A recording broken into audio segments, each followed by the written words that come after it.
오늘 하나님의 말씀 신약성경 마가복음 14장 22절에서 26절입니다. 다 함께 봉독합니다. 그들이 먹을 때에 예수께서 떡을 가지사 축복하시고 떼어 제자들에게 주시며 이르시되 받으라 이것은 내 몸이라 하시고 또 잔을 가지사 감사 기도하시고 그들에게 주시니 다 이를 마시매 이르시되 이것은 많은 사람을 위하여 흘리는 나의 피 곧 언약의 피니라. 진실로 너희에게 이르노니 내가 포도나무에서 난 것을 하나님 나라에서 새 것으로 마시는 날까지 다시 마시지 아니하리라 하시니라. 이에 그들이 찬미하고 감람산으로 가니라. 아멘. 다음 주가 부활주인 관계로 그동안 함께 말씀을 나눴던 사무엘서 설교를 잠시 미루고 부활절 절기 설교에 관한 말씀을 전하도록 하겠습니다. 교회에서 지키는 여러 가지 절기가 있죠.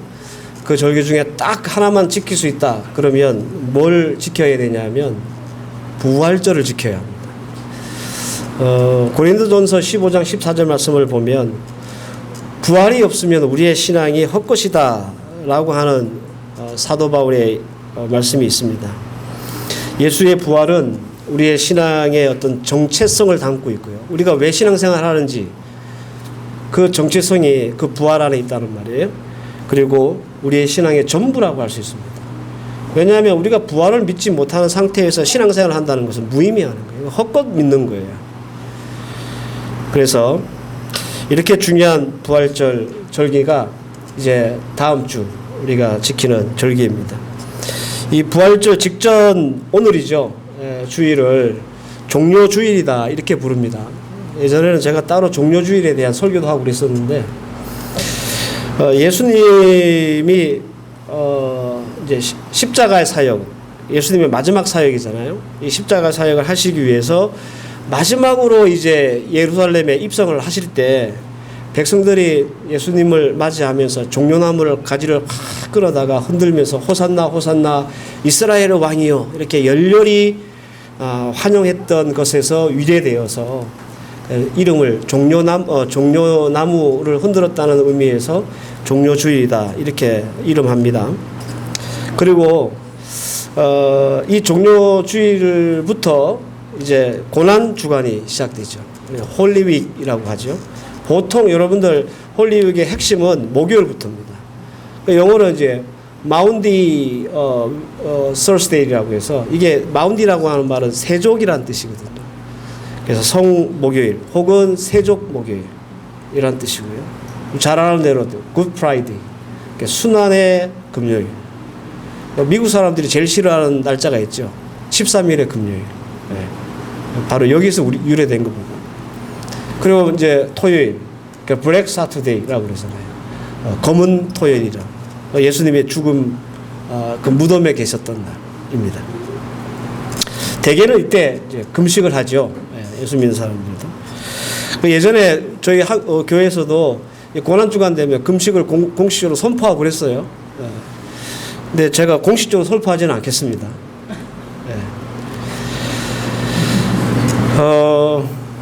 그렇게 고난주간을 지나고 나면 이제 대망의 부활절을 맞이하게 됩니다. 부활의 첫 열매 되신 우리 예수 그리스도의 부활을 통해서 또 우리는 우리의 부활을 확신하고 소망을 갖는 그런 절기입니다. 만찬을 마치신 목요일 밤 예수님은 겟세마네 동산에 올라가셔서 기도하시다가 체포되셨고 그날 대제사장의 집에 끌려가셔가지고 고문당하시고 순환이 시작되십니다. 그리고 금요일 새벽에 빌라도에게 넘겨지게 됩니다. 그리고 금요일 당일날 오전 9시 성경에서는 제3시로 나와 있는데 제3시에 십자가에 달리셨고요. 그리고 제9시 오후 3시입니다. 오후 3시에 운명하셨습니다. 그러니까 이게 뭐 군사재판도 아닌데 예수님의 사형 집행은 속전속결로 진행됐습니다. 너무 부실하고 또 억울하고 뭐 그렇지만 이렇게 예수님은 그의 마지막 사역인 십자가 사역을 감당하셨습니다. 오늘 우리가 함께 읽었던 본문은 예수께서 그 생애 마지막으로 제자들과 보내시는 목요일 밤입니다. 이 밤에 예수님은 제자들의 이 발을 씻겨주셨어요. 그리고 함께 저녁을 드신 거죠. 우리는 이 마지막 저녁 식사를 최후의 만찬 혹은 주의 만찬이다 이렇게 부릅니다.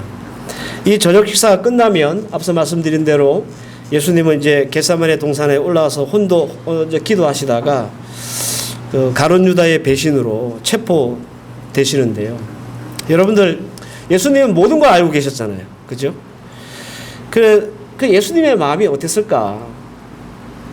예수님은 누가 자기를 팔 줄 알고 계셨거든요. 그리고 이 밤이 지나면 어떤 일이 자신에게 벌어질지 알고 계셨거든요.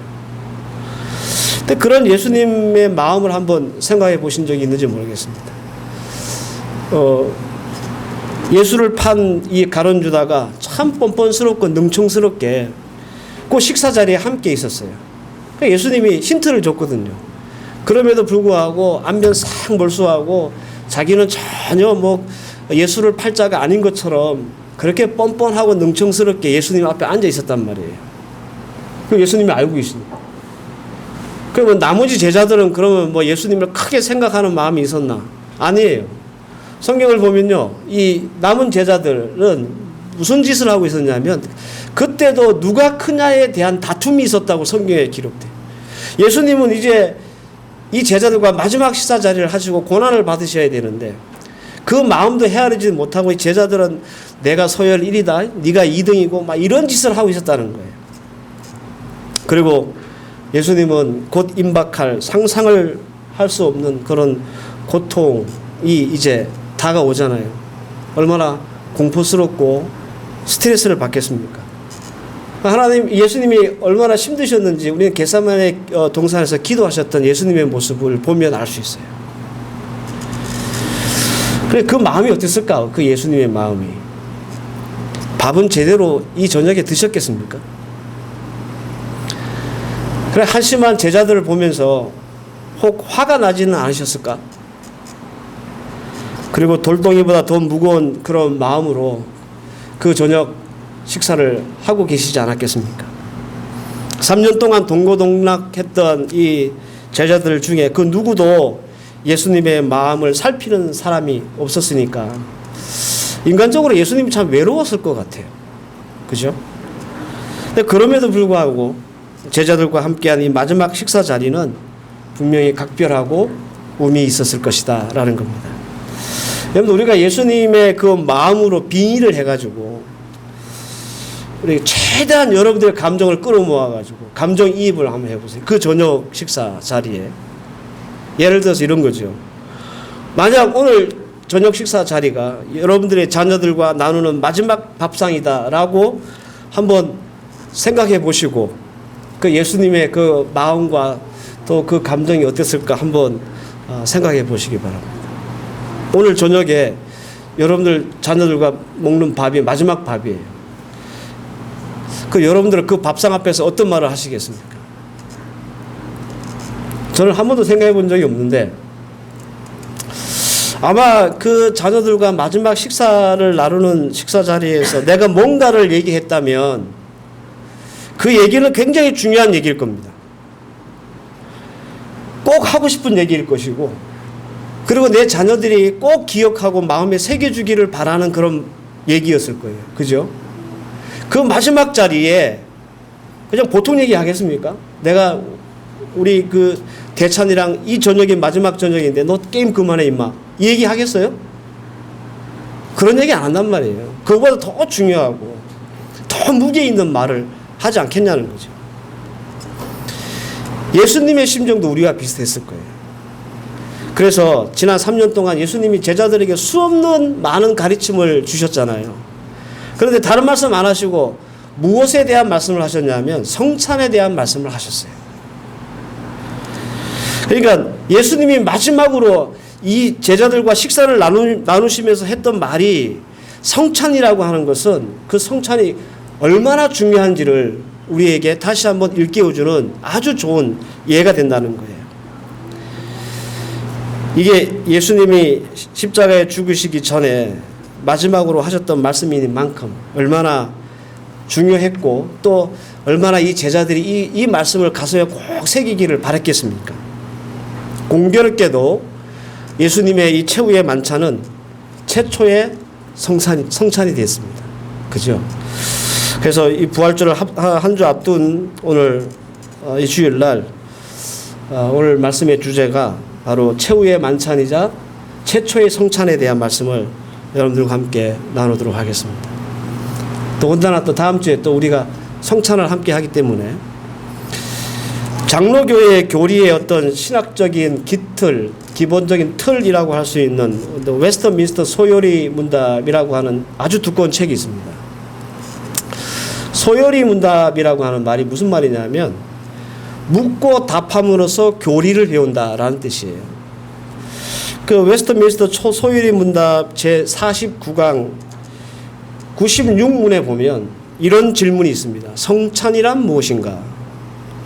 여기에 대한 표준 답을 웨스터민스터 소요리 문답에서 써놨는데 이렇게 써놨습니다. 제가 그대로 읽어드리면 성찬이란 성례의 하나로서 그리스도께서 정하신 대로 떡과 포도주를 주고받음으로써 그리스도의 죽으심을 나타내 보이는 예식이다.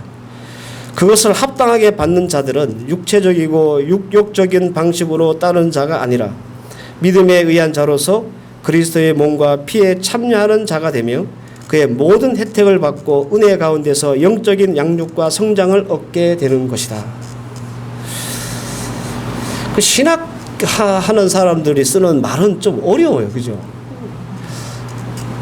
그건 좀 쉽게 써놓으면 되는데 굳이 이렇게 어렵게 써가지고 사람 머리 아프게 만드는데 제가 이 말을 좀 간단하게 정리를 해드리겠습니다. 이 웨스터민스터 소요리 문답에서 성찬이 무엇인가에 대한 아주 어렵게 신학적인 말로 써놓은 이 말은 무슨 말이냐면 성찬은 그리스도께서 우리의 죄를 감당하시고 죽으셨다는 것을 나타내 보이는 예식이라는 거예요. 포도주와 떡으로 예표되는 살과 피는 그 자체가 생명을 의미하기 때문에 여러분들 이거 성찬이라고 하는 것은 그리스도께서 우리를 구원하기 위해서 살을 찢고 피를 흘려 죽으셨다는 상징적인 행동이므로 우리가 이 성찬에 임할 때 배가 고파서 혹은 술을 마실 목적으로 성찬에 나오면 안 되고 그리스도께서 나를 구원하기 위해 죽으셨다는 믿음 안에서 이 예식에 참여하면 우리는 영적으로 큰 성장을 이룰 수 있다라는 것이 앞서 말씀드린 말씀의 해석판입니다. 이런 이유로 칼빈은요, 성찬을 눈에 보이는 말씀이다라고 했어요. 이 말을 다시 해석해 드리면 성찬은 예수를 눈으로 보는 예식이다라는 뜻입니다. 우리 교회는 1년에 2번 성찬을 거행합니다. 자주 하는 편은 아니에요. 한국의 교회들 중에는 매주 성찬을 하는 교회도 있고요. 분기별로 한 번씩 하는 교회도 있고 뭐 다양합니다. 그러나 1년에 몇 번 성찬을 거행하느냐가 중요한 게 아니라 그 성찬을 거행할 때 그 성찬의 참 의미를 우리가 얼마나 새길 수 있느냐가 훨씬 더 중요하겠죠. 1년 52주 내내 성찬을 해도 그 성찬의 참된 의미를 우리가 새기지 못한 채 성찬을 거행한다면 그건 귀찮은 일이 될 거예요. 그래서 오늘 이 말씀을 통해서 우리는 다시 한번 성찬이 무엇이며 또 이 성찬에는 어떤 의미가 있는지를 다시 한번 우리가 정립하고 또 이로 인해서 우리의 신앙생활에 임하는 우리의 태도와 마음이 좀 달라지는 그런 도전이 되는 계기가 됐으면 좋겠습니다. 성찬은 굉장히 중요한 겁니다. 왜냐하면 예수님의 마지막 유언이기 때문에. 그죠? 그래서 그동안 우리가 행해왔던 성찬식을 생각하면서 내가 그동안 성찬에 대한 충분한 이해 없이 이 성찬에 참여했구나라고 하는 그런 생각을 이번 오늘 말씀을 통해서 좀 받으셨으면 좋겠습니다. 첫째로 성찬은 뭘까? 성찬은 예수를 기념하는 것입니다. 마태복음, 마가복음과는 달리 누가복음에도 성찬에 대한 말씀이 있는데요. 특별한 기록이 있습니다. 22장 19절을 보면 또 떡을 가져 살해하시고 떼어 저희에게 주시며 가라사대 이것은 너희를 위하여 주는 내 몸이라 너희가 이를 행하여 나를 기념하라 했습니다. 성찬에 있어서 중요한 워딩은요 바로 이 기념이다라고 하는 말입니다. 이것이 성찬의 첫 번째 목적이기도 해요. 기념하라라고 하는 말은 이게 아만네시스라는 말이에요. 이게 무슨 뜻이냐면 그냥 기억이라는 말도 되지만 좀 더 구체적으로 이 의미를 풀어드리면 기억나게 하는 물건이라는 뜻이에요. 기억나게 하는 물건.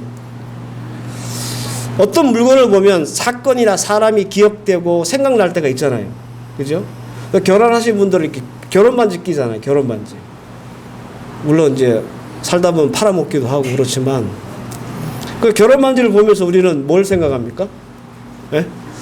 아, 우리 결혼할 때 그 따뜻한 사랑. 그거를 이게 추억하고 되새기잖아요. 결혼 생활 오래 하면 오래 하신 분들 꽤 많으신데 사랑이 점점 나중에 뭐가 되죠? 의리가 되잖아요. 예, 예. 그래 그 의리로 살 때 예전에 그 사랑을 되새기기 위해서 반지 한번 보고 그래 왕년에 내가 이 마누라를 이렇게 사랑했었지 다시 한번 기억하게 되는 거예요. 그 저희 집에는 반지를 10년마다 한 번씩 갈아 끼우거든요. 내년이 세 번째 갈아 끼우는 날이에요. 예. 너무 오래 살았다 생각도 들기도 하고. 예. 저희 아버지가 돌아가실 때 형제들이 유품을 정리하면서 하나씩 아버지 유품을 가져갔거든요. 그 저는 아버지가 쓰던 자동 면도기를 가져갔어요. 그 자동 면도기를 가지고 면도를 할 때마다 누가 생각날까요? 우리 아버지가 생각나겠죠. 그죠? 아버지 새벽에 우리 자식들 먹여 살리려고 새벽 3시에 운전하러 나가셨던 그 모습이 생각나고 그런 거예요. 네. 기념이라고 하는 거죠.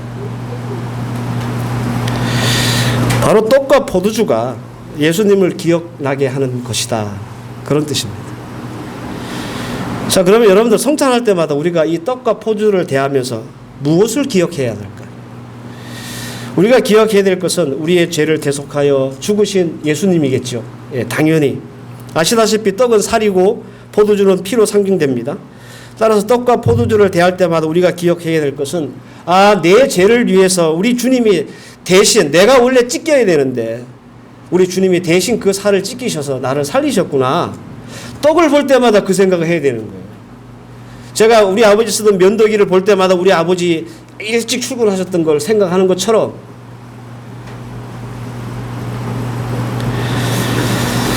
근데 여러분들 우리가 신앙생활을 하면서 뭐 저를 포함해서요.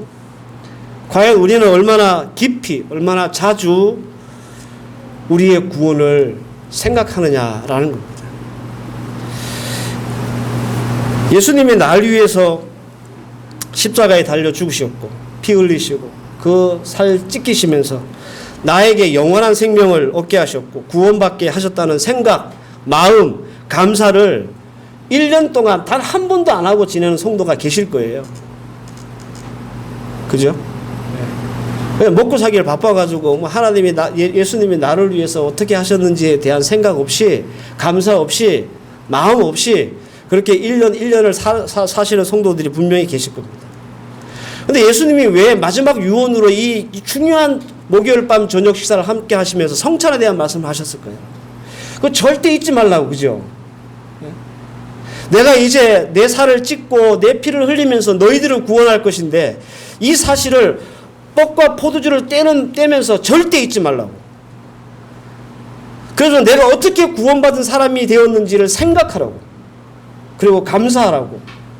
하나님이 그러셨는데 예수님이 이 마지막 유언을 남기셨는데 우리는 우리 신앙의 핵심을 우리의 성도의 삶의 구원의 원천을 1년 동안 단 한 번도 생각하지 않고 마음 먹지 않고 감사하지 않고 사는 성도들이 너무 많다는 거죠. 예수님도 아셨던 것 같아요. 우리 사람이라는 존재가 먹고 살기 바쁘면 뭐 이런 거 다 까먹고 살 줄 알고 예수님이 마지막 밤에 성도들이 자꾸 까먹고 사니까 잊지 말라고 이 성찬을 제정하신 거예요. 그래서 성찬 예식을 드릴 때마다 다시 한번 기억하고 또 마음에 새기고 예수님은 우리의 구원이 어떻게 주어졌는지 성찬을 통해서 우리가 기억하고 기념하기를 원하셨던 겁니다. 그래서 여러분들 종교개혁자들, 루터를 포함해서 뭐 칼빈, 쯔빙글리 뭐 이런 사람 성찬을 매주 드렸어요.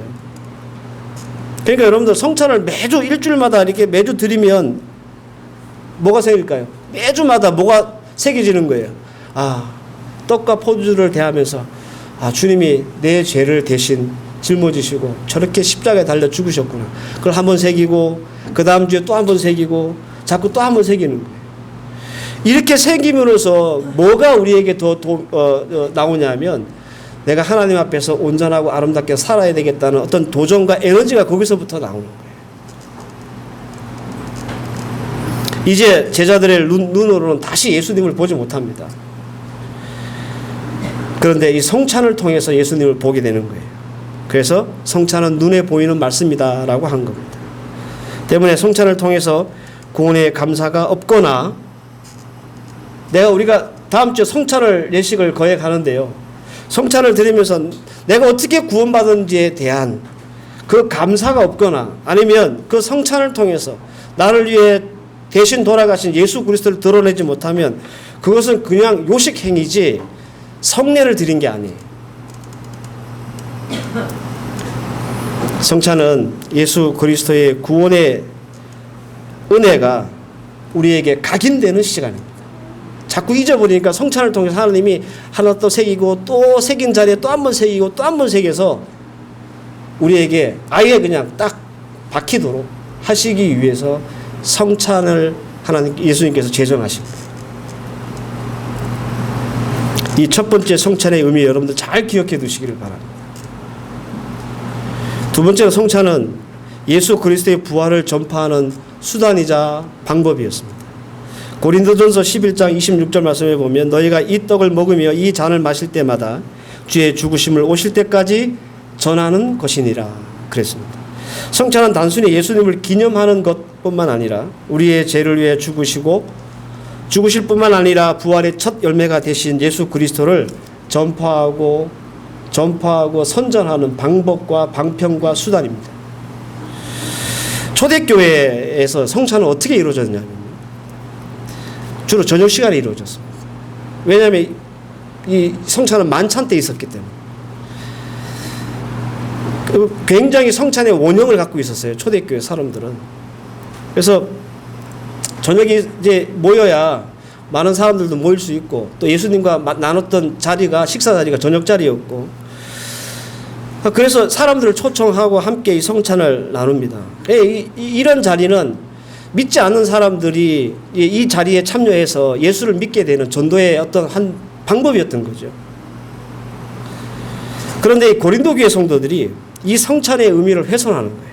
고린도전서 11장 17절 말씀을 보면 내가 명하는 이 일에 너희를 칭찬하지 아니하나니 이는 너희의 모임이 유익이 못되고 도리어 해로움이라. 사도 바울이 고린도 교회 성도들의 성찬이 유익하지 못하다, 오히려 해롭다라고 얘기했습니다. 왜 그럴까요? 그 답이 고린도전서 11장 21절에서 22절에 나옵니다. 이는 먹을 때에 각각 자기의 만찬을 먼저 갖다 먹음으로 어떤 사람들은 시장하고 어떤 사람은 취함이라. 너희가 먹고 마실 집이 없느냐? 너희가 하나님의 교회를 업신여기고 빈궁한 자들을 부끄럽게 하느냐? 주의 만찬 혹은 이 성찬은 우리의 죄를 대속해 주신 예수 그리스도를 기억하면서 우리에게 값없이 주신 그 구원의 은혜를 우리가 새김과 동시에 부활하신 주님을 선전하고 전파하는 아주 중요한 자리거든요. 그런데 이 고린도 교회 성도들이 깽판을 치는 거예요. 원래 그 순수한 이 성찬의 의미를 망각하고 한 끼 때우는 수단으로 오늘 저녁에 거기 하면 내가 밥 한 끼 그냥 때울 수 있어. 그래서 가가지고 먼저 막 먹어버리는 거죠. 그리고 공짜 술을 먹을 수 있는 거예요. 가서 술 먹고 취해서 먼저 나가 떨어지고 막. 그러니 정작 이 성찬을 통해서 초대받은 사람들 혹은 가난하고 빈궁한 사람들은 먹을 게 없는 거죠. 함께 나눌 게 없는 거예요. 이런 실태가 고린도 교회의 실태였습니다. 그래서 사도 바울이 경고하는 거예요. 고린도전서 11장 33절과 34절에 보면 그런즉 너희 형제들아 목으로 모일 때에 서로 기다리라. 만일 누구든지 시장하거든 집에서 먹을지니 이는 너희의 판단받은 모임이 되지 않게 하려 함이니라. 무슨 말이냐 하면 성찬은 우리의 죄를 위해서 죽으셨다가 영광스럽게 부활하신 예수를 전파하는 자리다. 그런데 너네들이 이 목적을 훼손하고 배 채우는 일에 술 먹는 일로 그 성찬의 자리를 어지럽힌다면 아예 그럴 것 같으면 배고픈 놈들은 가서 먹고 와 집에서 아예. 성찬의 취지를 살리라는 얘기죠. 성찬은 먹고 마시는 것이 목적이 아닙니다. 성찬은 예수를 기념하고 그분을 알리는 것이 목적입니다. 초대교회 성도들이 하나님의 말씀을 예수님의 말씀을 쫓아 성찬을 계속 거행하면서 이 성찬이 일종의 부활하신 예수님을 전하는 방편으로 사용되니까. 근데 이 귀한 일들을 고린도 교회 성도들이 망치고 있으니까 얼마나 사도 바울이 열받았겠습니까?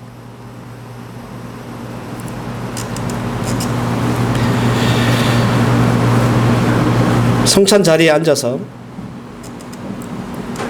이런 성찬의 원래의 의미와 목적을 망각하고 그 잔과 떡을 받으면 그래 이 자기를 살피지 않고 이 떡과 이 포도주를 받으면 자기에게 해롭습니다. 고린도전서 11장 27절과 28절 그러므로 누구든지 주의 떡이나 잔을 합당치 않게 받고 먹고 마시는 자는 주의 몸과 피를 범하는 자가 되는 사람이 자기를 살피신 후에 그 후에야 그 떡을 먹고 이 잔을 마실지다. 성찬을 합당치 못하게 참여하고 그 자리를 살피지 못하고 임하면 어떻게 되느냐? 성경은 경고합니다.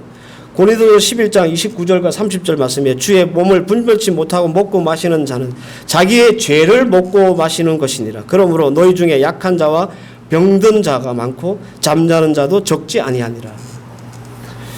성찬을 제대로 행하지 않으면 성찬의 원래 의미와 목적을 온전히 드러내지 못하는 성찬을 드리면 어떤 일이 발생하느냐? 병들고 죽는다. 사도 바울이 이렇게 얘기해요.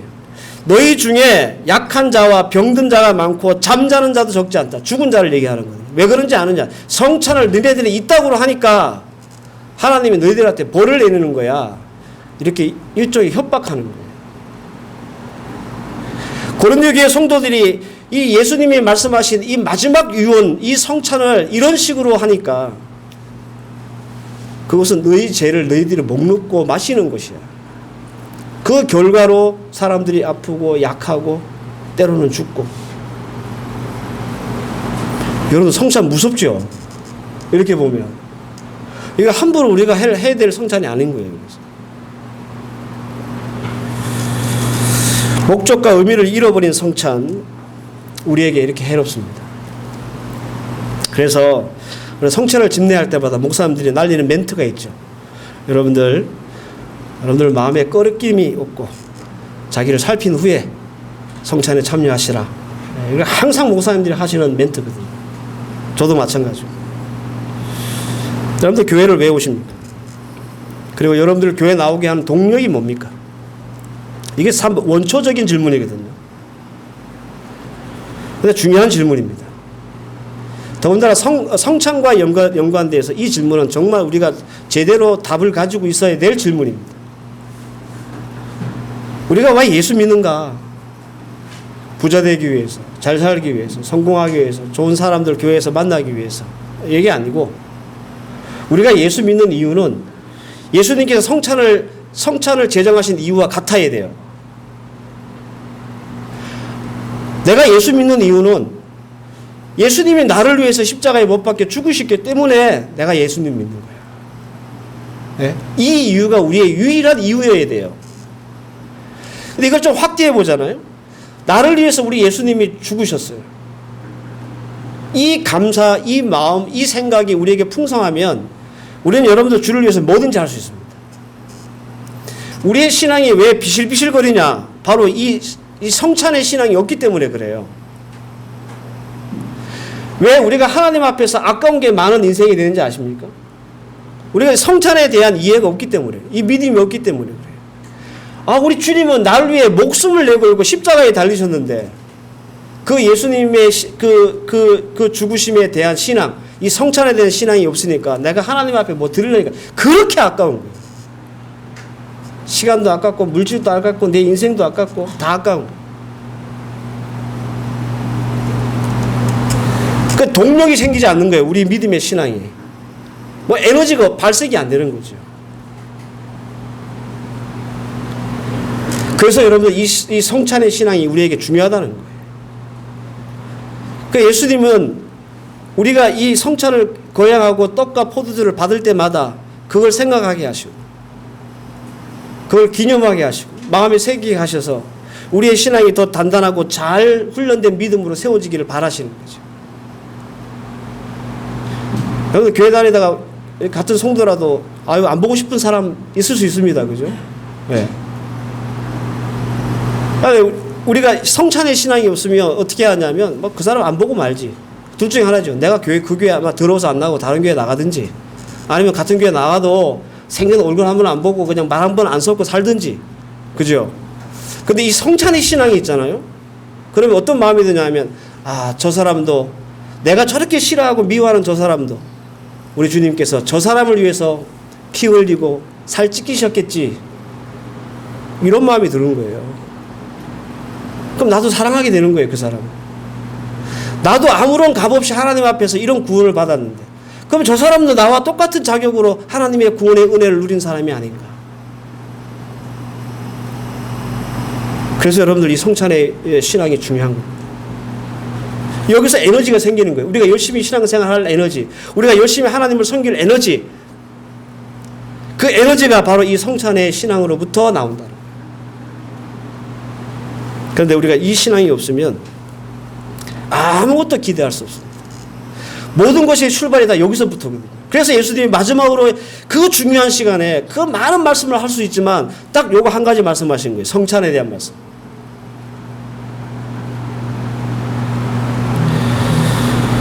성찬은 우리의 구원이 어떻게 이루어진 구원이며 우리를 위해 죽으시면서까지 하나님께서 우리를 얼마나 사랑하셨는지, 그리고 그 부활의 주님 우리가 기념하고 전하는 아주 중요한 성스러운 예식입니다. 웨스트민스터 소유리 문답에 나와 있는 답처럼 이 성찬을 통해서 우리의 영적인 성장과 양육이 이루어져야 됩니다. 그런데 성찬의 의미를 제대로 우리가 이해하고 마음에 새기고 살아가면 우리 신앙이 좋아질 수밖에 없겠죠. 그죠? 네? 우리의 신앙이 얼마나 고귀한 신앙인지. 아, 그냥 우리가 이렇게 살아도 우리를 구하시기 위해서, 우리의 죄를 사해 주시기 위해서, 우리에게 영원한 생명을 주시기 위해서 우리 주님께서는 그런 일을 하셨구나. 그래서 내게 주신 이 믿음과 신앙이 그렇게 싸구리가 아니다는 사실을 그때서야 깨닫게 되는 거예요. 아, 내 신앙이 이렇게 고귀한 신앙이라는 것을 알게 되는 거죠.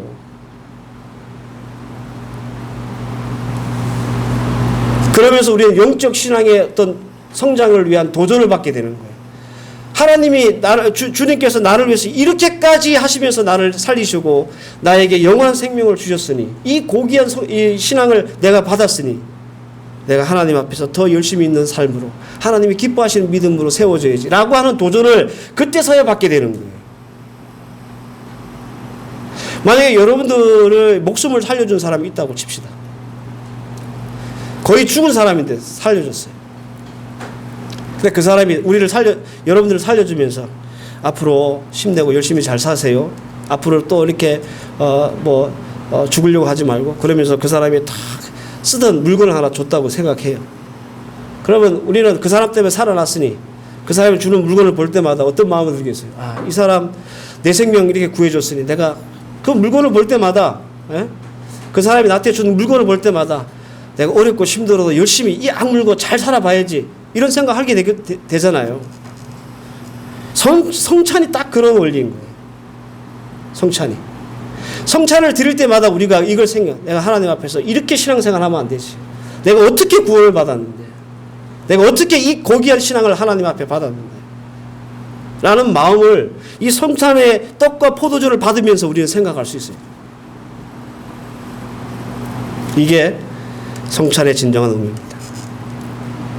그 다음 주에 우리가 성찬을 거행하게 되는데 오늘 이 주신 말씀 여러분들 잘 기억하셔서 예전과는 다른 그런 모습으로 우리 성찬 예식이 정말 하나님이 기뻐하시는 그런 예식이 될 수 있기를 바라고, 또 이 성찬 예식이 여러분들에게 해로운 예식이 아니라 오히려 여러분들 하나님께서 주시는 풍성한 은혜와 그리고 영적 유익이 넘쳐나는 그런 예식 될 수 있기를 바랍니다. 이번 한 주간 여러분들 고난 주간이니까 기도하면서 이 성찬 예식을 잘 예비할 수 있는 여러분들 되시기를 주의 이름으로 축원합니다. 기도하십시다. 주님 감사합니다.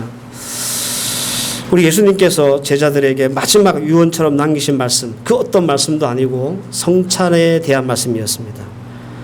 그만큼 중요한 말씀이고 우리가 꼭 잊어서는 안 되는, 마음속에 새기고 또 새겨야 되는 그런 말씀입니다. 하나님, 오늘 이 성찬의 의미에 대한 말씀을 나눴습니다. 이제 다음 주 부활주일날 우리 또한 성찬 예식을 거행할 것입니다. 고난 주간을 보내며 우리 모든 성도들이 기도하며 이 성찬을 예배하게 하시고, 그래서 우리에게 유익이 되고 은혜가 넘치고 우리에게 다시 한번 구원의 은혜를 새길 수 있는 그런 아름답고 귀한 예식 되게 하옵소서. 예수님의 이름으로 기도하옵나이다. 아멘.